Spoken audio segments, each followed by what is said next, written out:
le pire dans tout ça, vous savez c'est quoi? C'est que ceux qui ont suivi son appel, l'appel de Tidiane Thiam au boycott, qui ont manifesté pour certains, aujourd'hui, les plus chanceux sont en prison. Ceux qui n'ont pas eu de chance sont décédés. Ils sont morts pour rien, ils sont en prison pour rien. Pour que lui, aujourd'hui, soit honré par le Saint-Esprit, pour se rendre compte que rien n'a changé, mais malgré tout, il faut y aller. Ce revirement donne à leur sacrifice un goût amer de contradiction. Christelle, exemple de contradiction. Parce que tu ne peux pas me dire, Tidiane Thiam parle d'un piège électoral. Mais dans ce piège électoral, il appelle ses militants assis engouffrés, pieds et poings liés. Pour les législatives. Pour les législatives. Première contradiction. Deuxième contradiction, il dénonce la fraude. Mais il revient jouer, sachant que lui-même, il sait que le dé qu'on va prendre pour jouer, le dé, il est pipé. Ne nous voilons pas la face. Pour analyser cette sortie de Tidiane Thiam, il faut, pour pouvoir mieux la comprendre, en fait, la sortie, c'est que Tidiane Thiam est dans une stratégie de survie. Il cherche à survivre. Pourquoi? Parce que depuis qu'il a pris la tête du PDCI d'une façon plus ou moins alambiquée, je ne vais pas utiliser d'autres mots qui ont été utilisés ailleurs, mais de la façon la plus alambiquée possible, ça fait combien de mois qu'il est en France? Depuis la France, il gère le PDCI à coup de communiqués, à coup de visioconférences et autres. Pendant que le parti est là, le parti qui était prêt à aller aux élections n'a pas pu avoir de candidats pour aller aux élections. Donc, il cherche à survivre. Parce que M. Tidiane Thiam sait qu'au sein du PDCI RDA aujourd'hui, il y a des cadres, il y a des barons au PDCI RDA qui sont en train, tapis dans l'ombre, en train de préparer une OPA hostile. Ah bon, dites-nous. Mais bien sûr, mais parce que certaines personnes au niveau du PDCI veulent prendre la tête du PDCI. Malgré lui, parce que finalement, le PDCI, il n'est pas là, rien ne bouge, rien n'avance. Et lui, il est à 6000 km, à coup de communiquer. Voilà, il veut galvaniser les gens. Il n'est pas ici. Comment, enfin, comme on dit en anglais, tell me more, dites-moi plus. Mais, comment est-ce que, quels sont les indicateurs qui démontrent qu'il y a certaines personnes tapis dans l'ombre qui aimeraient... Mais quand je dis tapis dans l'ombre, c'est vrai que j'ai utilisé le terme tapis dans l'ombre, ça aiguise votre curiosité. Oui, je le sais, mais ici, nous avons reçu l'IRS-PDCI. Oui. Qui ont véritablement dressé la liste de tous les manquements qui ont été faits au niveau du PDCI. Et pour nous, autres journalistes qui sont assez introduits, on discute avec des gens qui parlent et il y a des choses qui se préparent contre lui. Pourquoi, quand vous lisez son texte, pourquoi il parle de division? Tout à fait. Pour dire que lui, ceux qui seront indisciplinés, ils seront radiés systématiquement. Bon, il n'a pas dit comme ça, mais il y aura une sanction. Il y aura une sanction lourde. Pourquoi il le dit? Pour marquer sa présence. Donc, tout ce qui a été dit, Tidiane Thiam veut exister. Et aujourd'hui, on se demande, la question sur laquelle je chute, et elle est ouverte à tout le monde, je me demande finalement, quid du Front commun? Parce que pendant que le Front commun dit, nous, on ne reconnaît pas Alassane Ouattara, nous, on ne fera pas ceci, on ne fera pas cela, lui, il dit, ah, ok, moi, je vais à l'élection législative. Et même ses partisans appellent le PPACI à les rejoindre pour les législatives. Moi, je veux dire, pour parler comme quelqu'un, j'entends incohérence, j'entends inconséquence et je vois véritablement que ce qui a été fait là, véritablement, c'est se foutre. C'est l'hôpital qui se fout de la charité et ceux qui sont morts, qui sont allés en prison. J'ai envie, c'est-à-dire que j'ai de la compassion pour eux, mais ils sont morts pour rien et ils sont en prison pour rien. Pour les égos démesurés d'une seule personne. Élisée, finalement, est-ce que le PDCI peut se permettre de, au-delà de tout ce qu'on sait, du contexte décrié par eux depuis longtemps, peut se permettre, en tout cas les cadres du PDCI qui tiennent quand même des communes et des sièges de députés, est-ce qu'ils peuvent se permettre d'être absents justement à l'hémicycle avec tous les enjeux qu'on connaît, Élisée? Ben, je pense que la lettre ouverte de M. Thiam répond plus ou moins à cette question parce qu'il nous dit qu'il a consulté, il a procédé à des consultations durant ces derniers jours. Et donc c'est à l'issue de ces considérations-là qu'il lance ce message. Donc je suppose que dans ces consultations, il a dû parler avec ses cadres, effectivement, pour avoir leur avis sur la question. Et certainement, si la finalité de son courrier ou de sa lettre ouverte, c'est de demander qu'on aille aux législatives, c'est que de la plus grande tendance, il y a cette volonté, la manifeste du parti aux élections. Et moi, je voudrais en tout cas déjà féliciter le président du PDCI et le PDCI de vouloir aller aux législatives. Nous en avons besoin. Nous voulons un pays où l'exercice démocratique est une réalité. C'est un parti d'opposition qui compte dans la sphère politique. C'est bien.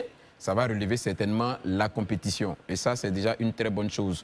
Voilà, donc, contrairement à Daouda, je pense qu'il faut, pour moi, il faut qu'on évolue. La question d'incohérence ou non, je pense que c'est une étape qui est déjà franchie. Il faut vraiment qu'on poursuive. On ne reviendra pas encore refaire ces procès-là. Il faut que notre environnement politique, notre vie politique nationale se dynamise davantage encore avec des débats beaucoup plus, je vais dire, plus responsables, des discours beaucoup plus responsables et qui soient de nature à maintenir l'essentiel et à éviter surtout de surfer sur les divisions.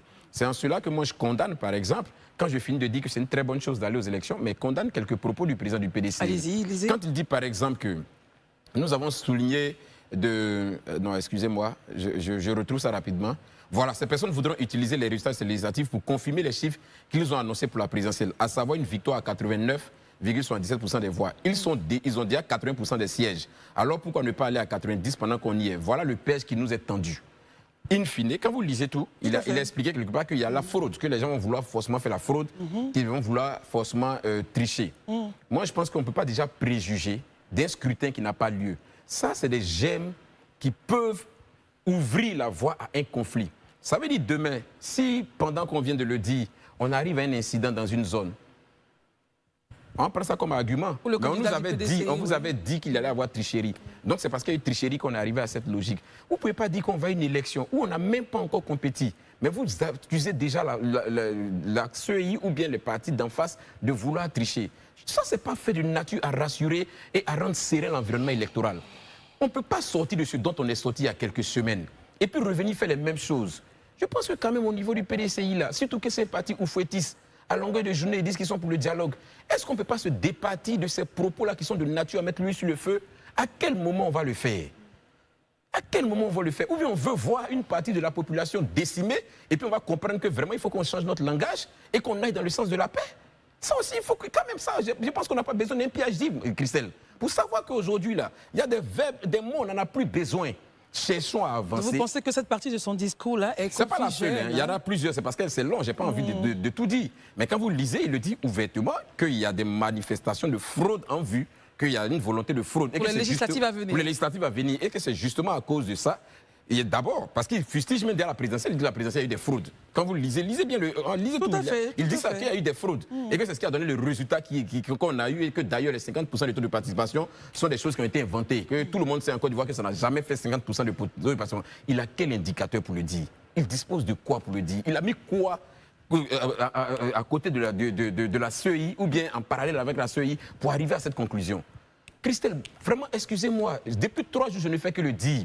Nos acteurs politiques, par les compassions de l'Éternel, sur ce plateau, je lance cet appel-là, qu'ils soient plus responsables dans leurs propos. La Côte d'Ivoire a trop souffert de ces propos belliques, on n'en a plus besoin.